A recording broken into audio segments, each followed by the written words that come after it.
You're listening to the Assembly Call IU podcast and postgame show, the place where Indiana fans across the globe hang out online after every IU basketball game. Join us for our live broadcasts on Thursday nights and immediately following every IU game at our website, assemblycall.com. That's assemblycall.com.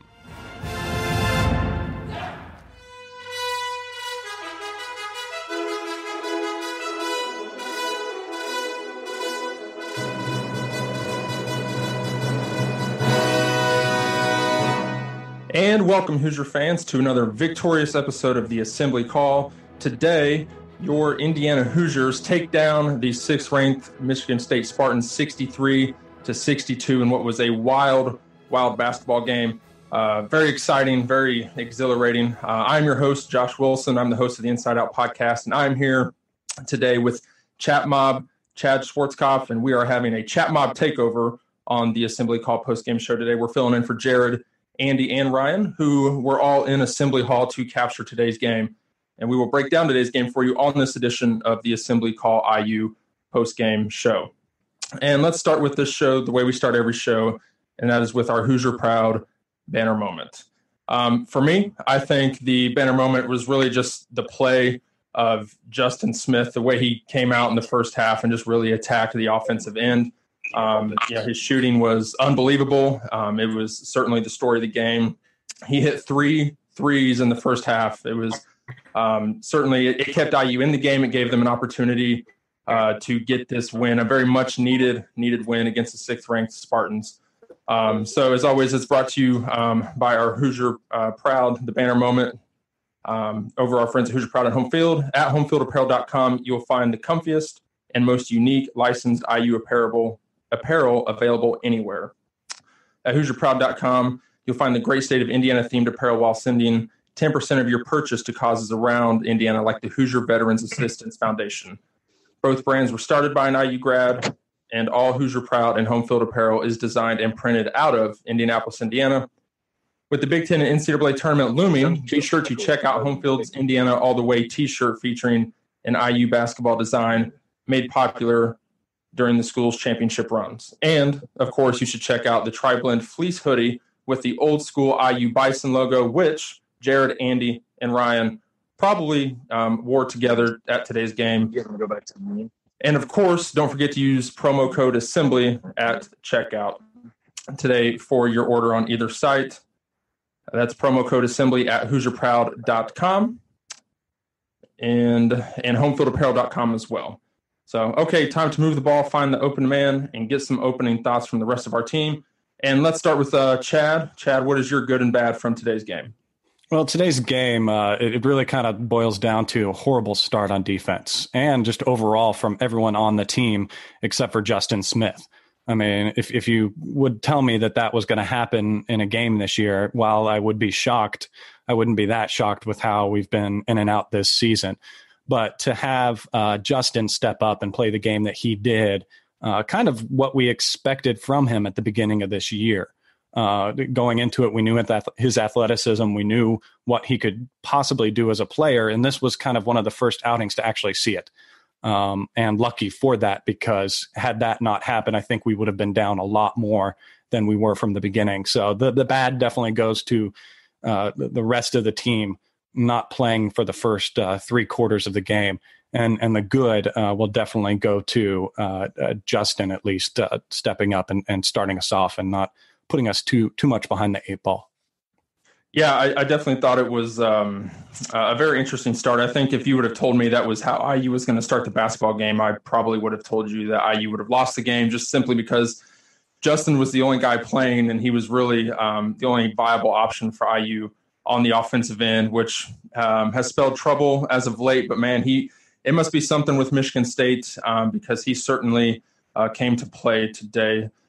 So, Chad, I kind of want to get your thoughts here. Obviously, you talked about the scoring drought at the beginning and how Justin was really the only, viable option on offense. But I think a really big part of today's game was also the play of Devontae Green. So I want to get your thoughts on what you thought of Devontae Green today. I think Devontae Green, towards the end of the game, he definitely came out with a fire and wanting to contribute. There's even one play I remember towards the end. I didn't mark on my notes at what time it was, but he was up on the left side and he was putting his hands up. He was asking for that ball, wanting that ball. I haven't seen too many plays this year with Indiana players where they have wanted the ball that bad in a moment. Yes, some have come and got it, but not calling for the ball like that. And Green definitely showed up and did that. He played some good defense on Winston as well when we needed him to. You didn't really have, at least in my mind, and even skimming back through my notes, any real Devontae Green moments. You didn't really have those, what's he doing? Now, he had those moments and he was successful within them. But, right at the end there, making that three to get us within 3 points at the 3-minute mark. There's the three, so all those way straight through. Was really crucial to kind of keep the game within reach. And so he definitely, again, it's the two players that, as IU fans this year, we have thought have been lackluster, or there's been rumors about will they be ones that transfer or anything like that. And they're the ones that show up in this big game and become big contributors when we need them. Yeah, and I think you're absolutely right. There's no way Indiana wins this game without Devontae Green, without Justin Smith. And I think kind of really a big moment in the game, it kind of came early. There was about a little over 4 minutes left in the first half. IU had a fast break opportunity. If you remember, Romeo was working his way down the court, and he really drove into a couple teammates right there in the paint. It's almost like everybody congregated right there into the paint. He dribbled the ball off his foot.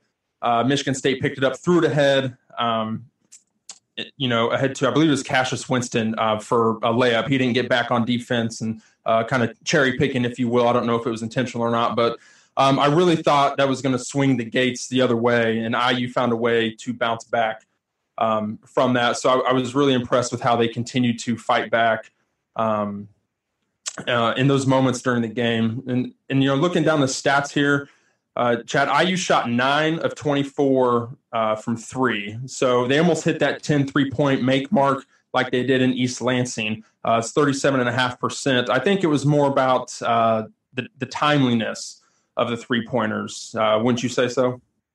Yeah, it's definitely that. And then just the shooting percentage in general. It's a weird game to look at stat-wise.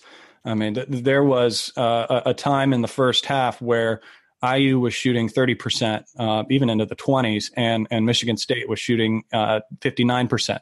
You say that some of those stats, along with other stats that were going on during that time, and you would think that IU was down 15 points. But we weren't. We stayed within single digits or close enough to it and kept ourselves in the game. It's a bewildering game in that sense, looking at the stats to try to figure out how did we stay in this game. I mean, there were lots of moments, looking back through my notes, where we would push it and we'd be able to answer. And then suddenly Winston would take over. There was 12 minutes where I think Winston was the only one that scored for Michigan State. And we could not answer on the other end. Then suddenly Davis goes in towards the end there. I think that was kind of the turning point where there's about 3 or 4 defensive rebounds that Justin and Davis had between them. And eventually Justin put it in. Then a next possession, Romeo drove it and brought it within 3 on aggressive drive, something that he should have been doing the whole game. Mm-hmm. And then a big defensive play on the other end leads to a turnover on a bad pass. And then Rob scores on the layup. So, those little swings helped keep us in the game, but we also did other things defensively that put us in the hole to need those swings. Yeah, absolutely. And it was just a typical Indiana game so far for this season, just kind of up, down. Another slow start for the Hoosiers, but I was really impressed with how the guys came to play and how they bounced back from those moments. And look, they stepped up and made big shots. And, it wasn't really the guys that we expected to make big shots. Romeo, he finished with 9 points. So I know Jerod had made mention that he'd expected a big game, but Romeo, he didn't really have it. He finished with 9 points, Al Durham with 3. But Justin Smith, Devontae Green, if you told me those two were going to lead the Indiana Hoosiers in scoring by far, I would have been scared with today's outcome. So coming up, as we continue our breakdown of Indiana's victory over Michigan State, we will point out today's meaningful moment that you might have missed. and then we will go inside the numbers to highlight the most important statistical notes from the game. You're listening to the Assembly Call post-game show. Stick with us.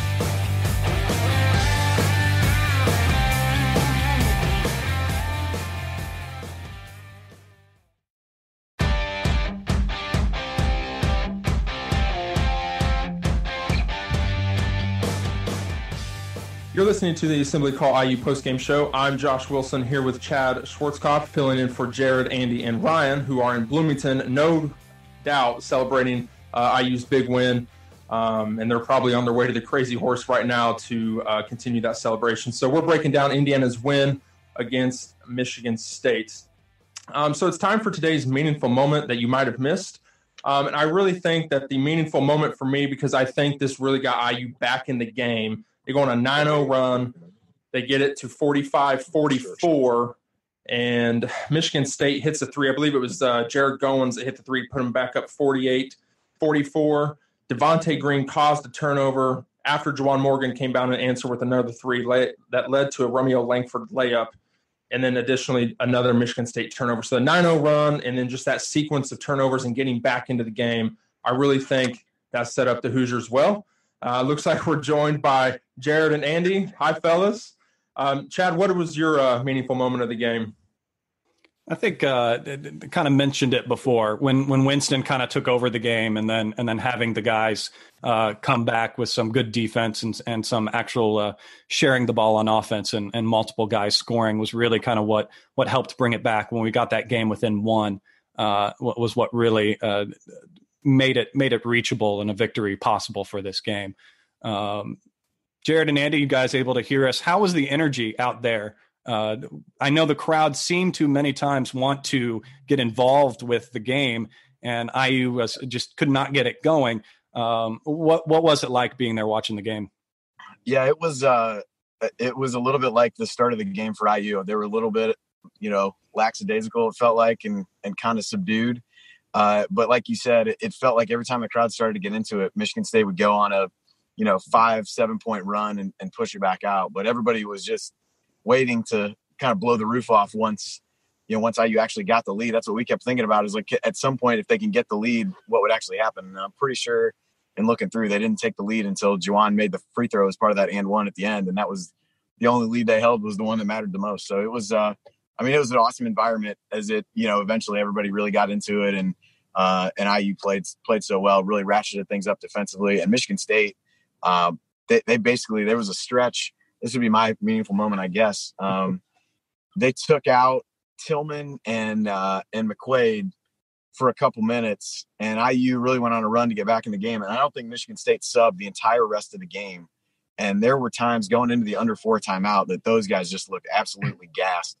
And a lot of credit to IU for making those plays. Devontae made some really good, subtle defensive plays, knocking the ball away and things like that. So I'll let you go before we start moving here. No, I mean, you guys already talked about Justin. He was great. Devontae was great. To me, the story of the game was the defense that Rob Phinisee played and the way that Indiana really got more solid in their ball screen coverages, especially Juwan Morgan in the second half. And look, you're going to look at Cassius Winston's line and you think that he kind of dominated, and he did because he's a great player. But Rob Phinisee's defense on him was just terrific. He played on-ball defense on a point guard exactly how you need to in the pack line, which is he fought through screens. He didn't need help on a lot of possessions. And when he did, in the second half, Juwan was there. And the defense for about the first 8-12 minutes of the game just wasn't very connected. It wasn't what we've seen in the last 3 games, but they turned it up and just played so well defensive. The score was, I think it was 45-44. Archie takes Rob Phinisee out. And what did I turn to you and say? I said, they're going to score on the next 2 possessions, and he's going to have to put Rob back in. Sure enough, they scored on the next 2 possessions. And it wasn't necessarily because Devontae was playing bad defense. He just wasn't at Rob's level. I mean, it was a really strong defensive performance from Rob Phinisee, who had one of the more impactful 5-point games that I can remember, because he spearheaded everything Indiana was doing offensively and just forced Michigan State and forced Cassius Winston to catch the ball where he didn't want to. Cassius Winston is just a great player and made some great plays, but we made it really hard on him, and that's what you have to do to beat him. And ultimately, Indiana was able to do that. And I think the other thing with the crowd is every time there was a big defensive possession, the crowd was up and ready to go. The problem is, when you have those poor possessions on offense, it kind of deflates things. But there toward the end, Indiana was able to execute and convert and get some of those buckets, even if it was, that crazy play by Juwan or, Devontae pulling up for a three where you're like, no, yes. And that kept the crowd in it. At some point, you've got to have some offensive success to keep the crowd going. And it really felt like the team and crowd kind of converged at the end to help deliver the victory. So it was amazing being there. And, obviously it was great seeing the students get on the court and be able to enjoy, a big win like that. So now the question, of course, for Andy is keep winning is the answer to the question. Yeah. Any remarks, Andy? Any bubble remarks? I think I think it starts to become a more legitimate discussion. It's legitimate now, but you're one game over 500. I think it becomes a lot more compelling of a conversation if they're able to win at Illinois this week, which is not going to be easy based on how Illinois played and how IU's played on the road. And it seemed like in this case, we talked about the slow start. Just you start to wonder with this team, like how many times they can pick themselves back up, but they managed to do it again over the course of the game. There were a lot of runs that Michigan State had to push the lead back out. And it just seemed like there was a timely bucket from somebody. And just as everyone predicted, the two double-digit scorers would be Justin Smith and Devontae Green. So amazing. This was definitely the mountain of a game to get over within these three games. And that's not to mention that we're sliding down the backside of a mountain. There's still a few other little mountains that we have to get over. But this one definitely feels good and gives you good energy and at least momentum going into it. It was a nervous game to watch here at home, not having that energy that you guys had there, because you just kept feeling doomed. That what are we going? We can't answer. We can't do anything on offense. It felt like that being there too. So don't. Okay, good. You just had 17,000 of your closest friends with you, so yeah. It helped pull us along, but the feeling was generally the same as what you felt. Yes, and we were sitting behind an older gentleman who was not happy with the free throw shooting, or really anything. But he was happy at the end of the game. a true IU fan, yeah. 39 minutes, he was not pleased with anything. No. Yeah, I've been to several games this year. Devontae early in the game, but he didn't have much to say in the second half because Devontae. I tell him, I don't know what it is about Michigan State that brings out the best in Devontae Green, but he has shown up big time against Michigan State and hit huge shots. So, hat tip to him because he has really struggled. It feels like to be part of the team the last few weeks. And he was really part of it. I mean, he was fully engaged and really played hard and, earned those makes that he got. So I tip my cap to him. He was impressive today. Well, and also I believe this game was a game that many of the things that we've talked about this year and Ryan likes to hit home as well is that the voodoo doll feels like it's been put down. The needles have been pulled out of the voodoo doll. There wasn't really any moments where the ball felt like it just did not fall the right way for us or the guys on their end that normally don't get hot, got hot and hit threes. Winston went crazy, but that's what he does. He's a leader of a player. He's a junior guard. He didn't go crazy from three, though. That's the thing. We didn't give him many threes. Not many guys. To defend the 3-point line has gotten so much better. I think he hit one really early, and I don't think he hit another one the rest of the game. Yeah, those were his first points. Was the three. Yeah. And the other stat thing too is we had 13 more shots than they did, and a lot of times this year we've been on the opposite end of that, but. At a certain point, you just get more shots than the other team. You got a higher likelihood of scoring more points. And I thought just the shot volume today was really important for Indiana, in part because we had 8, 9, 10 steals, however much it was. Mm-hmm. And those weren't by accident. I mean, we had active hands, active feet, active eyes, and that, it really harassed Michigan State all day long. Yeah. So while we're on the subject of that, so it's, let's go inside the numbers real quick. There's a few that stand out to me. Here real quick, turnovers. Indiana won the turnover battle. They were +6. Michigan State had 14. Indiana had 8. Indiana out-rebounded Michigan State by, albeit it was just one rebound, but at the end of the day, they won the battle. And then like Jerod mentioned, IU had 13 more shot attempts. They took 9 more threes than Michigan State, and then they made 3 more as well. So, I mean, really, I think, guys, you can probably pick any stat out of that bunch that you want to, but I think the big key for me is the turnover battle. IU caused, they were heckling them on the defensive end, and they really found a way to take care of the basketball. Chad, what stat stands out to you?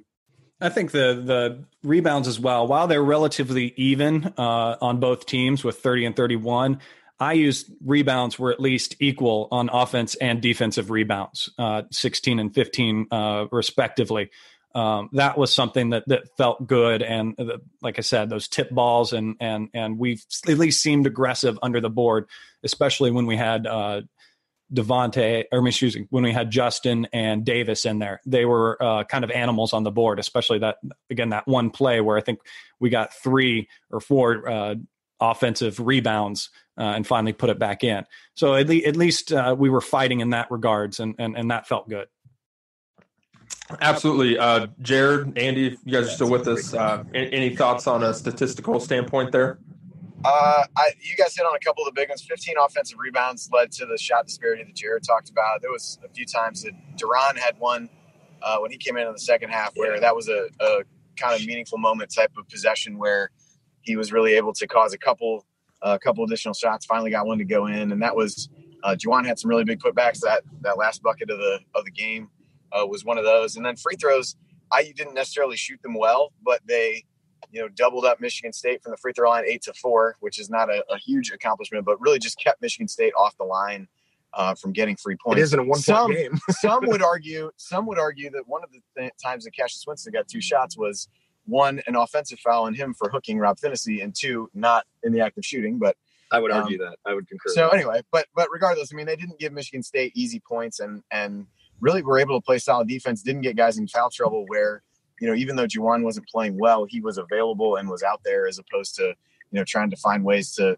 patch together minutes without him. So those were the few things. And, making 9 threes, not something this team has made a habit of doing either, except against Michigan State, apparently. But that was, really hit some timely ones. It felt like as much as anything. There were a few that didn't go down, but a couple ones that really stopped momentum. That one Juwan hit that you talked about, where he was wide open on the wing, had to shoot it. Devontae hit a couple big ones to really not let Michigan State get too much separation. By the way, that on Juwan's 3, that was a great behind-the-back pass by Devontae Green because it's the only way he could have gotten the ball there.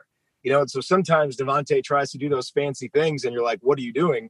In that case, it was actually the right play because it was the only way to get him the ball. So that was that. And you guys might have mentioned this, but a couple other meaningful moments I thought really stood out that we haven't seen Archie do a lot is early in the first half and early in the second half. Indiana didn't come out on either one with a lot of energy, and Archie took early timeouts and kind of got the guys regrouped. And I thought that helped to settle them a little bit. And we haven't seen a lot of that. He's been willing to kind of let them play through that. And I was pleased to see him take a little bit more of an active role in managing the game early, kind of sensing that his team didn't have quite what he wanted. And watching on TV, they went in the huddle for one of those timeouts and that you're mentioning. And that's when Archie was really telling them, we're not putting pressure. We need to get in there with pressure. We need to be more aggressive and everything. And so he was getting on the guys for that. And they answered with 2 straight possessions with almost steals. One should have been traveling when the Michigan State guy kind of fell to the ground holding the ball. Yeah. But IU then started pushing it on transition when they put that pressure on defense. So I think that was definitely received by the guys and much needed.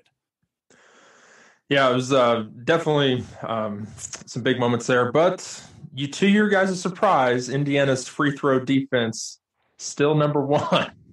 Michigan State went 4-5 for the day. I think that can't be understated enough. So, oh, man, what a game. All right, so coming up on the Assembly Call, we'll continue our breakdown of Indiana's huge win against the number 6 ranked Michigan State Spartans.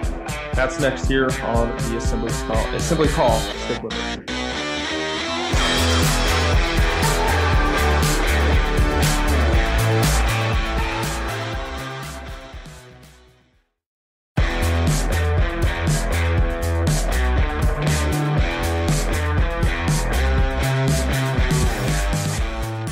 You're listening to the Assembly Call IU postgame show. Catch us live immediately following every IU basketball game, plus every Thursday night at our website, assemblycall.com. And while you're there, make sure you sign up for free IU Hoops email newsletter.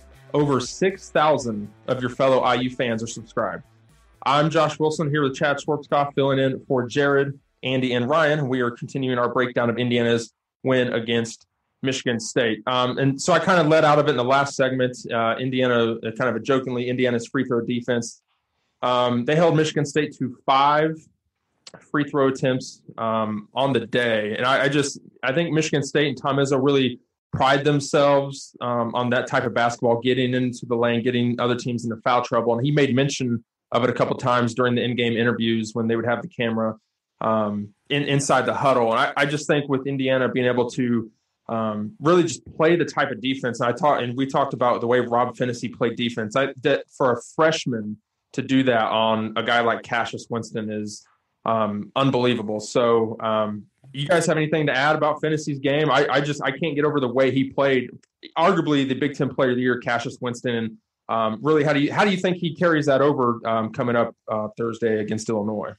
Well, to your point about the free throw defense, we've joked about free throw defense because it's the opponent free throw percentage that is so low, which, yeah, you can impact by fouling the right guys, but for the most part is just kind of variance.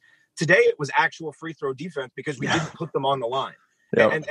But yet we were able to play physical. I mean, just watching that mano-a-mano battle between Cassius and Rob was so interesting because Rob did such a great job of moving his feet to stay in front and bodying up just enough to kind of throw him off course. And Cassius, had the little subtle, little arm jabs.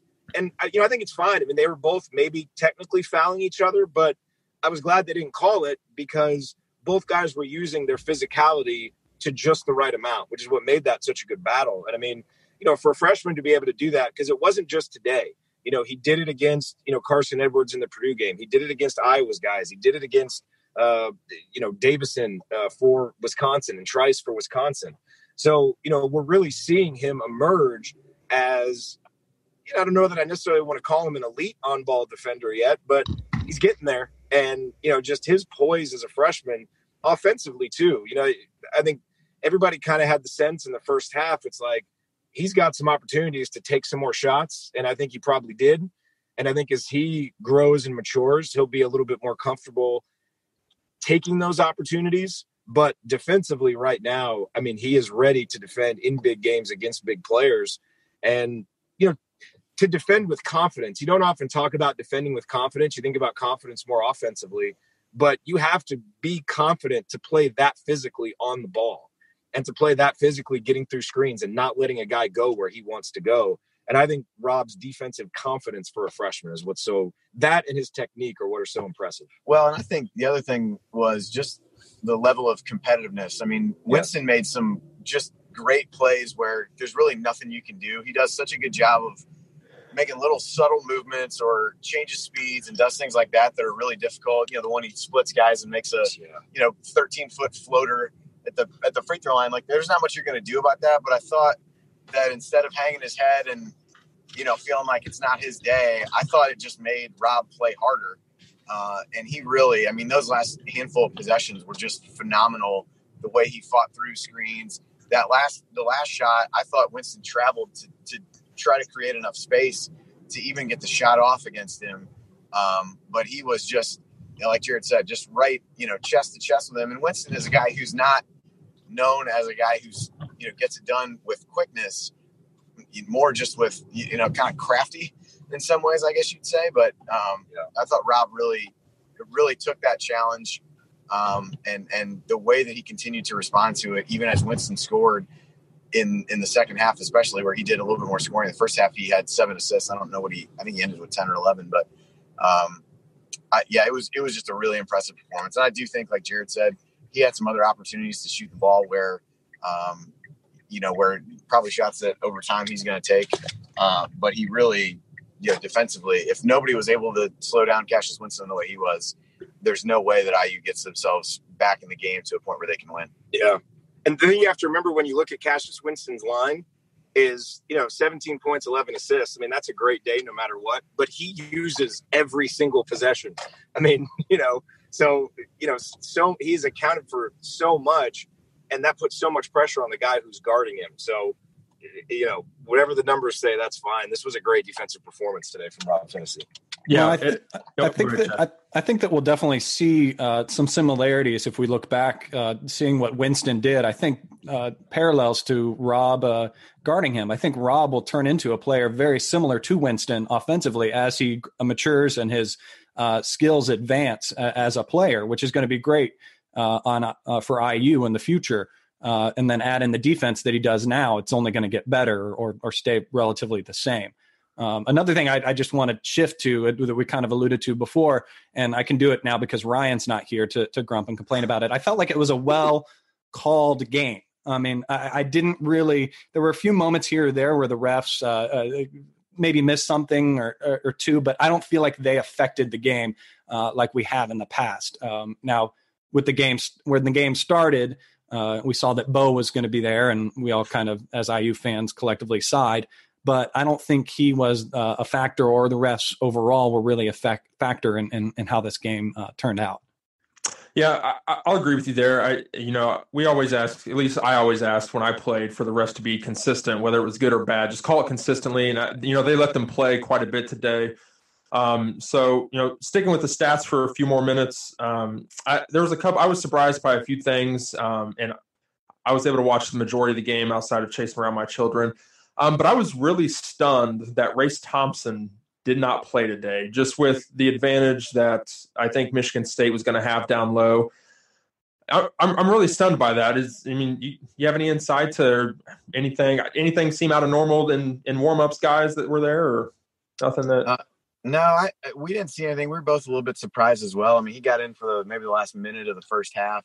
I think a little bit of it was Justin Smith playing so well that, some of the minutes that he would normally get were really coming at the expense of Justin, who you really couldn't really craft an argument to take out. And so I think they really just played the three guys and Juwan, nobody was in foul trouble either. So I thought those things were it as much as anything, although I do think from a physicality standpoint, I was still a little bit surprised. But if I had to guess, it was really just that Justin played well, Juwan didn't get in foul trouble, and they were able to sprinkle in Duran enough to give him other minutes there. But I was a little bit surprised he didn't get 3-4 minutes here and there. But I think had Duran, he was on the bench during one of the timeouts and kind of had a towel over his face, but wasn't out with everybody else. I don't know if he got hit in the nose or something in the first half. We didn't see it well enough, so he didn't play much after that in the first half, but did give him a few good minutes in the second half. And I think it was just a case where the guys that were playing well enough. Just they tried to ride it out as best they could during that time. I mean, I think I wanted to maybe see Race come in a little bit for Juwan Morgan some in that game, because there were many moments that I watched, and I even noted them down, where I felt like Morgan had some Morgan-esque lackadaisical moments on defense. Staying on the help defense too long and his man getting loose for easy layups. I mean, at the 11-minute mark, he let Michigan State get back into it after they cut it to 1. And then I saw on a possession, I don't know if you guys saw it live or anyone saw it while we were watching it live on TV, but there was a moment he was Morgan was out of position, and you saw Romeo actually pull him with the jersey and tell him to get back on his man. So I again, Morgan stepped up at the end, which I think negates a lot of that in my head. But there were lots of times where I felt like he wasn't doing what he should on defense. Now, I think Race could have maybe done just as well, if not better. And I guess with the offense not doing well, you got to keep Morgan in there and try to at least get it to him, which I don't think we did enough on the block to jumpstart the offense when it was all Justin. Because again, Race is not really in rhythm yet in the offensive end to kind of do what Morgan could do, even if he's not doing it in the moment. Yeah, Jerod did mention something like that during the game, that maybe this is just reflective of how Archie feels that Race can play on the offensive end. So I think that's possible. But we saw what you did with Juwan, and I think it was somewhat emblematic of what you saw from a number of guys on defense early, where just a little bit slow to rotate, just a little bit, kind of a step behind. It felt like as they went. Now, the flip side of that is, I mean, he was really having to bang because Duran wasn't playing a lot.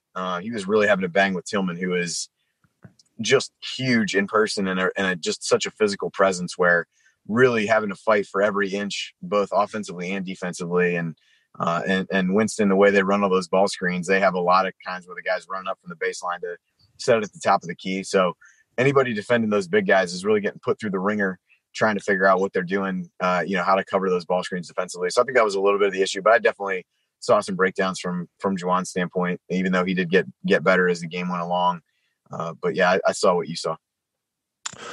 Another quick stat, Indiana Hoosiers, they led for all of 2 minutes and 2 seconds today, with the largest lead of the game being the first initial bucket, which put them ahead 2-0. I found that kind of astonishing. Look, it's not how long you lead. It's just, as long as you lead at the end of the game. And then quick question for you guys. When was the last time your Indiana Hoosiers swept the Michigan State Spartans in regular season play? Anybody know? I have no idea. My wife actually asked the same question as we were walking out, but none of us knew. I'd say we got to at least go to the 90s. 2013, 2012, 2013 season. IU swept Michigan State. I guess that makes sense. Yeah, I always forget about the 13 season, so I thought that was an interesting stat. So coming up here in our final segment, we will hand out our game balls, and we will hit on any other storylines that we have not hit yet, plus an interesting comment I just saw from Archie Miller in the postgame show that will surely pique Andy's interest. Then in our last call, we'll deliver our final thoughts on Indiana's very, very big win against Michigan State. That's next here on the Assembly Call. Stick with us.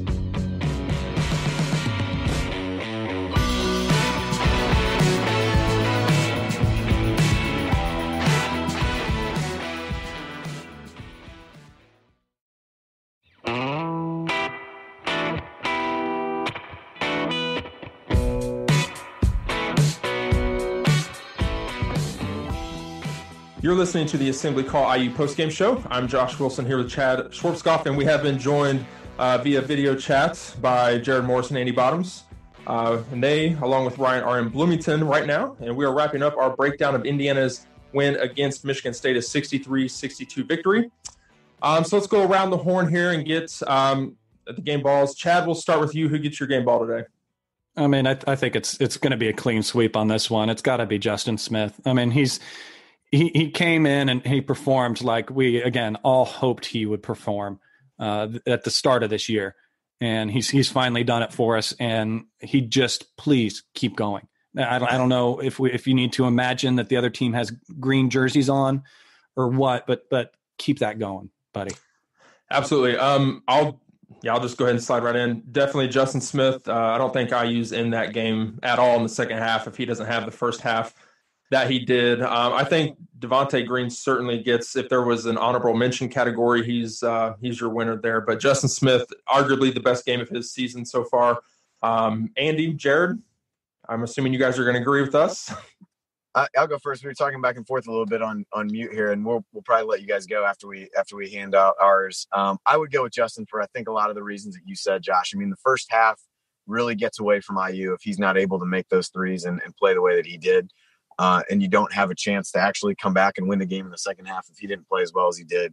I think from an honorable mention standpoint, Devontae is certainly one we would say.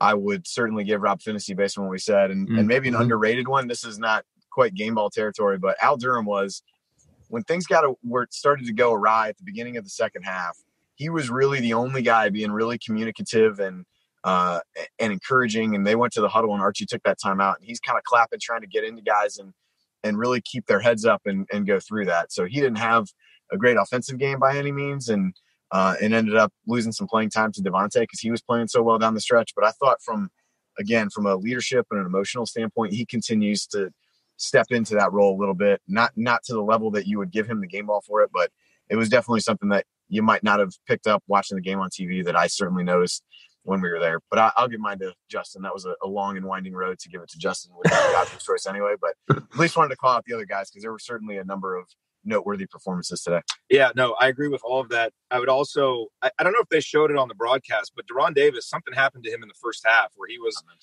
do you talk about that? Yeah. So it was nice to see him get in the second half. And I thought the bucket that he made, and we talked about it, where he got a couple of offensive rebounds, that was a huge play. And this is not a game that is going to go down. You know, when you look at what Romeo and Juwan have done as Hoosiers, this isn't going to be in the top, 90% of their games. I mean, statistically, they didn't have big games. But I credit those two guys, not for the way they started, because I didn't think they had great energy early. I thought Romeo was more lackadaisical than I've seen him in a while. He just didn't really seem into the game. But they made some big plays late. And I thought Romeo finally stopped settling and really was committed to taking it in. He made some big plays. Juwan found a way, even though he couldn't get the ball on offense and couldn't get himself going. with offensive rebounds and just some toughness, found a way to score. So I think those two guys were a big part of the reason why Indiana had a hole to dig out of. But I credit them for coming through with big plays down the stretch. And so it's, you wouldn't give them an overall game ball, but, in a game like this, to come back like this against a team like Michigan State, you've got to have everybody going. And the other thing I'll say is, credit to Archie Miller too, for being able to navigate a game where his team didn't have great energy at the start of both halves, for shortening his bench. And I think for really making some good substitutions, with when he played guys, and for riding the hot hand with Devontae. He really seemed to have a sense of the game. And I think that's part of the reason why Race Thompson didn't play as much. I think we all would have liked to see him get out there. But the way the game flow was going and how much offense Indiana needed, and the fact that Justin was playing well, I understand that. So, I think you got to have everybody come together, just like happened up in East Lansing. And I thought that happened again today. So, you can kind of hand out little game balls to everybody, because I thought everybody really contributed to this one. Now, one question before you guys leave us. This was the first game that you guys got to see this year from this team. Was there anything being there and seeing the team live that the broadcast doesn't show you, or you haven't seen edgewise, that you learned about this team, or you saw a moment or something that kind of caught your eye that you learned about this team being there live? I would say that it's hard to kind of judge the energy that they're going to play with from the way that they interact when the game isn't on, just from warm-ups and from kind of seeing them interact in huddles and before the game. It's kind of a low-key, low-energy type team in that sense, and I remember kind of thinking to myself, like, all right, it doesn't necessarily seem like there's a great togetherness maybe. But yet the way they played at the end, you don't play like that if you haven't kind of come together and gotten some of that. And I think, Andy kind of made that point with Al being kind of the vocal guy, and so I think as you look forward, you want to get more of those personalities and those vocal guys. But, that really came across seeing them live. But then you saw them translated into great energy and togetherness anyway on the defensive end, even on the offensive end. So, it's one of those things. You want to take as much from those non-playing moments, but I'm not sure that it really translates to this team. Like, sometimes they have it on the court, sometimes they don't. For the last 4 games, for the most part, they have, and that's why they're playing a lot better. Yeah, so that'll be Justin Smith's second game ball of the season, and I think we could all agree that certainly could not come at a better time. So, Jerod, Andy, appreciate you guys joining us. Have fun at the Crazy Horse. Appreciate you guys covering for us. Thanks for holding down the fort today. Stay safe and have fun, gentlemen. All right. Last call. Meet us at Crazy Horse. If you guys didn't hear, last call at Crazy Horse. All right. So, we're working our way towards the last call here. Justin Smith, as I mentioned, second game ball of the season. So next week, we'll take a little look ahead here. Obviously, the next show for Assembly Call will be Banner Monday on Monday afternoon with Jerod, and I'm sure Mike DeCourcy will be back on, and then we'll have another episode Thursday night. That will actually be the IU-Illinois post-game show, because that game is on Thursday evening over in Champaign. So you are listening to the Assembly Call IU post-game show. And remember that because you're an Assembly Call listener, you get 15% off your entire order at HoosierProud.com and at HomefieldApparel.com. So if you want officially licensed IU gear, go to HomefieldApparel.com. And if you want one of our Assembly Call logo t-shirts or one of Hoosier Proud's unique Indiana-inspired designs, visit HoosierProud.com. On both sites, make sure to use the promo code Assembly at checkout, and you get 15% off your entire order. All right, Chad, it is time for last call. So what would be kind of your closing statement on what would undoubtedly be another big win on IU's tournament resume? I think the last call of this is that we've got another piece that has lacked this season that has fallen into place and produced well, and that is Justin Smith. Again, we're drilling it home like crazy, but going into this season, remember, he had that 48-inch leap, and he's athletic, and we saw him come on strong at the end of last season, and we were hoping to see that keep going and that level keep rising as this year started, and we didn't. And we've had many times, and me personally as well, where he just doesn't look like he wants to play for this team anymore. And I think here he finally showed that he does, or he at least loves and still wants to play this game. Now that's another piece. Now let's take that piece and plug it in with all the other pieces that have clicked in other games. And instead of having one piece or two pieces click in a game, can we please put it all together and see the whole puzzle for one game? If that can happen and we still have a chance for that to happen, we could be pleasantly surprised despite this lackadaisical losing streak that we had in this season. So I'll still be there cheering no matter what happens, but at least there's some hope in our hearts going into these final games that we have. Yeah, and that kind of leads to my last call here. So after the Iowa loss, I sent a tweet to Jerod, and I said, look, all we have to do is go 4-0 and win at least the opening game in the Big Ten tournament, and this basketball team will find itself in the bracket on Selection Sunday. And I think we could all agree that that's probably was a wild pipe dream at that time, just simply with the erratic play, just the up and down that has been this basketball team since the turn of the new year. And, lo and behold, we are now, Indiana now is 2-0. And I think they've got what was probably going to be the toughest game was Michigan State, because not very many people go into East Lansing, and Indiana was able to do that and win. And certainly Michigan State wanted some payback, and, IU found a way to win. So you beat Wisconsin, you beat Michigan State. Your final road game is over at Illinois, which is not going to be an easy basketball game, but you're 2-0. So 2 down, 2 more to go for the regular season.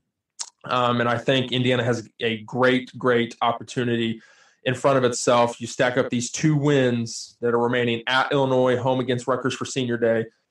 You're going to put yourself in a really, really good chance because the bubble is weak. And I was hoping to catch Andy before they had to hop off, but I'll bring a quote from Archie in the post game. He says, quote, "I think our resume will speak for itself. You have to control what you can. We have a unique resume. Our schedule strength is off the charts. Big wins against highly regarded teams. It's about how you finish. We have to win, period," unquote. Have to win, period. We've got 2 of them, and there's 2 more to go. So it's going to be a big game Thursday night. I appreciate y'all joining us here, and that is going to do it for us on this edition of the Assembly Call IU postgame show. If you want to see us do the show live and be a part of the live chat, make sure that you subscribe to our YouTube channel, youtube.com/assemblycall. You can also subscribe to our podcast by searching for Assembly Call wherever you listen to podcasts. And don't forget to go to assemblycall.com or text IU to 66866 to join our free email newsletter. Thank you for listening. We'll be back to talk IU hoops again with you on Monday afternoon. Until then, keep your elbows in and your eyes on the rim, and go Hoosiers.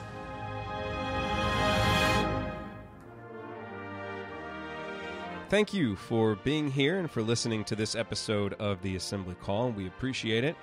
And we really do rely on the support of audience members like you to keep our show going and to keep growing. And so we have set up a page on our website at assemblycall.com/support that lists 5 ways that you can support the Assembly Call. And we encourage you to choose whichever method is the easiest and most convenient for you. One of the methods is donating, and so many of you have donated, and we appreciate it so much. On that page, you can choose a monthly recurring donation or an annual recurring donation or just a one-time donation, whatever works for you. And if you don't want to donate, another way to support the show is you can use our affiliate URLs, iutickets.shop or iustore.shop when you're going to shop for tickets or gear, and we will get paid a small commission when you use those links. But however you support the show, we appreciate it. Thank you.